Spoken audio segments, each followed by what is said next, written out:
Where there is smoke, there are Colorado wildfires.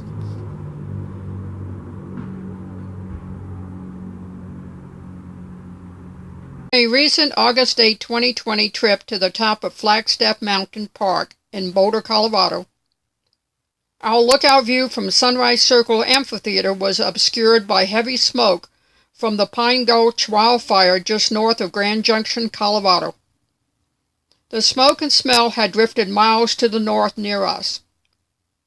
Little did we know how much thicker the smoke would become several days later from 3 more wildfires. Tender, dry conditions with no rain has several fire crews scrambling to contain wildfires in western and northern Colorado.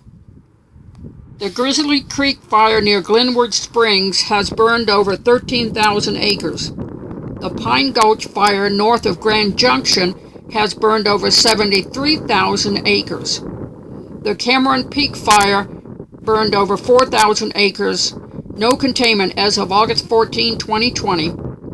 And there is also the William Fork fire in Grand County.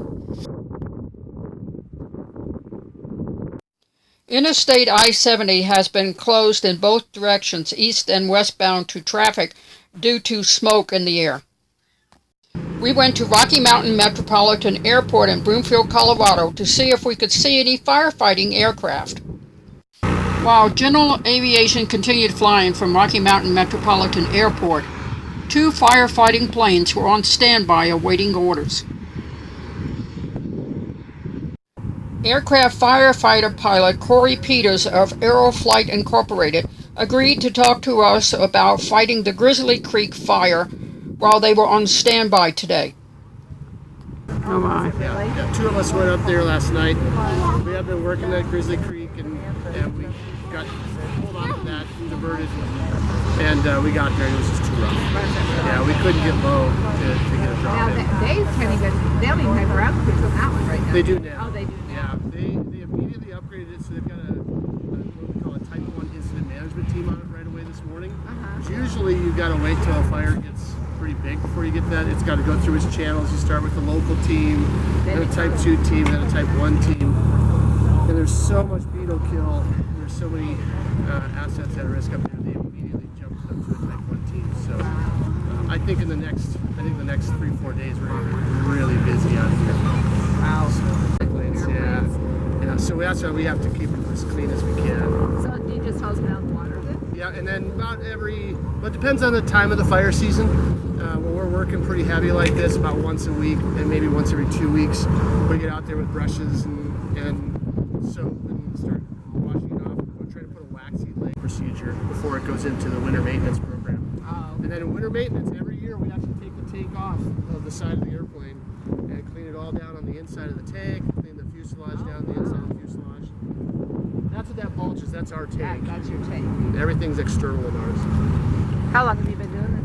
I've been doing this, I joined the company in 2013 as part of their flight test program, because I used to fly this as an airliner, both here in the United States and also overseas. Oh. And when the owner of the company hired me, he says he would introduce me as the guy who knew everything about the airplane and absolutely nothing about fire.